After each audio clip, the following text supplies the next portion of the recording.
Recognition की audit में उस मीडिया ने दावा कर दिया है कि ये दोनों की तस्वीर एक नहीं है। खुद शरीफुल इस्लाम के फादर ने दावा कर दिया है कि जो तस्वीर दिख रही है वो मेरे बेटे की नहीं है। बाप अपने बेटे को नहीं पहचानेगा साहब। पूरी दुनिया पहचान रही है लेकिन बाप अपने बेटे को नहीं पहचान रहा है। बाप जो जो दलील दे रहा है कि वो उस तस्वीर में मेरा बेटा बिल्कुल नहीं है, लेकिन उसे पुलिस मानने के लिए तैयार नहीं है। तो पुलिस की पहली दलील जो थी कि हमने सारे सबूत इकट्ठा कर लिए हैं और हमें 2 दिन का रिमांड मिलना चाहिए, नहीं दिया। दूसरी दलील, फेस रिकॉग्निशन के लिए अगर दोबारा ये पेश करेगी अदालत में कि हमने फेस रिकॉग्निशन में ये पा लिया है कि यही वो व्यक्ति है, ये कंफर्म हो गया है, तो अदालत इस पर स्वीकार नहीं करेगी। ये ध्यान रख लीजिए। अदालत कहेगी कि इसे, और निश्चित रूप से शरीफुल इस्लाम के जो वकील हैं वो ये पक्ष रखेंगे कोर्ट में कि जहां से पुलिस ने ये रिपोर्ट मंगाई है, ये रिपोर्ट लगता है कि इसमें कुछ ना कुछ गड़बड़ी हुई है और ये कंप्रोमाइज रिपोर्ट है। तो आप किसी दूसरे अन्यत्र लैब से आप इसकी जांच करवाइए। और उसमें पुलिस ये हवाला दे सकती है कि एक मीडिया ने फॉरेंसिक ऑडिटिंग की है, ठीक है, मीडिया की रिपोर्ट को अदालत खारिज कर सकती है, लेकिन मीडिया की रिपोर्ट का हवाला दे करके शरीफुल इस्लाम के वकील अदालत को यह कम से कम जरूर कह सकते हैं कि माननीय मिलॉर्ड, आप इसे दोबारा किसी दूसरे लैब से करने की का ऑर्डर दीजिए, तभी हम लोग इसको स्वीकार करेंगे, वरना पुलिस ने अभी तक सिर्फ और सिर्फ झूठ बोला है। पुलिस के बात में सत्यता नहीं है और हमें पुलिस की इंक्वायरी पर भरोसा नहीं है। ये दलील शरीफुल इस्लाम के वकील जरूर देंगे अदालत में, और वैसी स्थिति में अदालत को निश्चित रूप से बाध्य होकर के अदालत ये आदेश दे सकती है कि हाँ, किसी दूसरे लैब से, किसी दूसरे फॉरेंसिक एक्सपर्ट से इसकी नई रिपोर्ट लाई जाए और फिर उस रिपोर्ट को पुलिस की रिपोर्ट से मैच कराया जाए। फिर वहां पुलिस पकड़ में आ जाएगी। मैं बता रहा हूं आपको, मुंबई पुलिस बचने वाली नहीं है। जितना मुंबई पुलिस झूठ का सहारा लेगी, उतना मुंबई पुलिस इस केस में फंसते जाएगी। और मुंबई पुलिस, मैंने सबसे पहले यह बात बताई थी कि मुंबई पुलिस अपना बेड़ा गर्क करवा रही है, अपनी मिट्टी पलीद करवा रही है इस केस में। सैफ और करीना को बचाने के चक्कर में मुंबई पुलिस अपने किसी आका के, पुराने आका के इशारे में, क्योंकि इसमें एंट्री हो गई है परमबीर सिंह की। परमबीर सिंह की किस रूप में एंट्री हुई है, वो डायरेक्ट तो वादी नहीं है, लेकिन परमबीर सिंह कहीं ना कहीं से इसकी एंट्री हो गई है परमबीर सिंह की। तो परमबीर सिंह इस केस से बिल्कुल अछूता है, अलग है, ऐसा मान करके मत चलिए, क्योंकि परमबीर सिंह लीलावती हॉस्पिटल के एग्जीक्यूटिव डायरेक्टर हैं, तो वो इस केस में हैं। और परमबीर सिंह तो वॉचअप करने के लिए सृष्टि के सबसे बड़े पुलिस ऑफिसर आज तक में घोषित हो चुके हैं, साबित हो चुके हैं माननीय Parambir Singh ji, decorated police officer. तो ये बात मान के चलिए कि अदालत में जब शरीफुल इस्लाम के वकील ये तर्क देंगे कि फेस रिकॉग्निशन का जो इनका जो कुछ भी रिपोर्ट है वो गलत है और किसी दूसरे लैब से ये रिपोर्ट मंगाई जाए, किसी दूसरे फॉरेंसिक एक्सपर्ट की रिपोर्ट को मंगाई जाए, तो फिर इनको मुंह की खानी पड़ेगी। तीसरी बात, फिंगरप्रिंट की रिपोर्ट में डिले क्यों हो रहा है?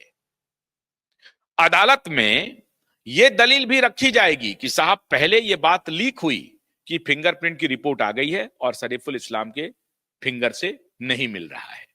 वहां जो फिंगरप्रिंट का सैंपल लिया गया है वो सैंपल शरीफुल के फिंगर से नहीं मिल रहा है।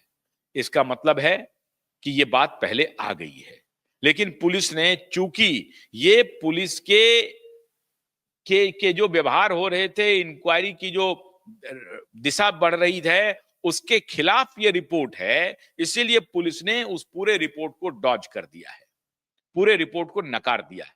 और पुलिस जो है वो कह रही है कि रिपोर्ट आई ही नहीं है। नहीं आई है तो 8 दिन तक रिपोर्ट क्यों नहीं आई? अदालत में ये सवाल उठेगा कि साहब 8 दिन तक ये रिपोर्ट क्यों नहीं आई। तो फिर पुलिस दलील देगी कि उस दिन तो वहां पे टेक्नीशियन नहीं थे या लैब में कुछ गड़बड़ी थी, छुट्टी चल रही थी, कुछ उत्सव मन रहा था, कुछ इस तरह की दलीलें पुलिस अपने तरफ से खोजने की कोशिश करेंगी। सच्चाई यह है कि आज 8 दिन बीत जाने के बाद भी फिंगरप्रिंट की रिपोर्ट नहीं आई है। और ये जब मैं आपके सामने ये शो कर रहा हूं और आपसे बात कर रहा हूं, तब तक तो फिंगरप्रिंट की रिपोर्ट के आने की कोई संभावना, सूचना नहीं है उपलब्ध।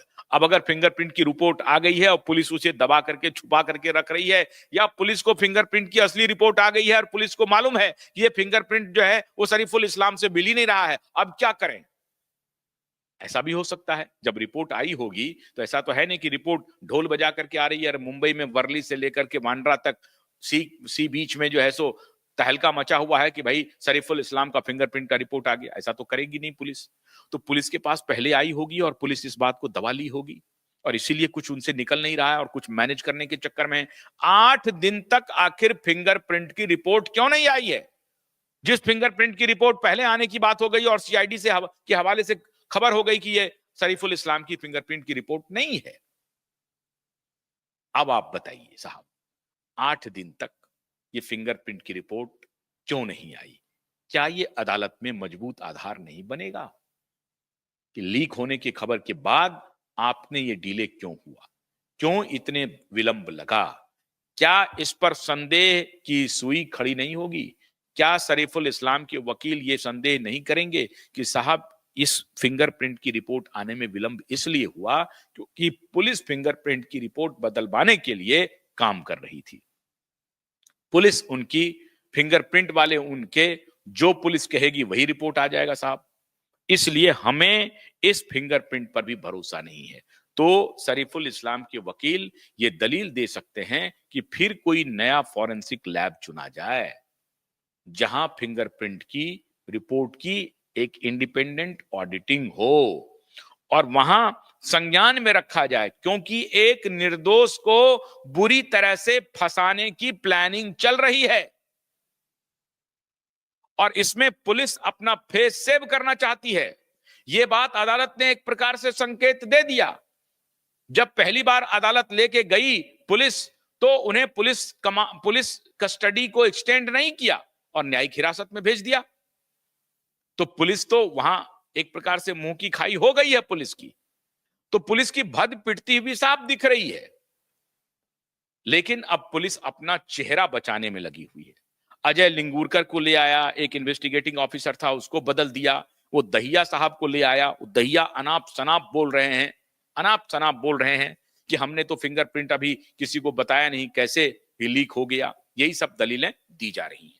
तो अदालत में फिंगरप्रिंट में होने वाली देरी को लेकर के भी शरीफुल इस्लाम के वकील सवाल उठाएंगे, और अगर पुलिस ने फिंगरप्रिंट मैच भी करा दिया तो अदालत में शरीफुल इस्लाम के वकील एक इंडिपेंडेंट ऑडिटिंग के लिए डिमांड कर सकते हैं। अब ये अदालत के ऊपर निर्भर करता है कि पुलिस की रिपोर्ट को वो स्वीकार करती है या इंडिपेंडेंट इंक्वायरी का आदेश दे देती है, जैसे फेशियल रिकॉग्निशन के मामले में भी होगा। दोनों मामले में होगा।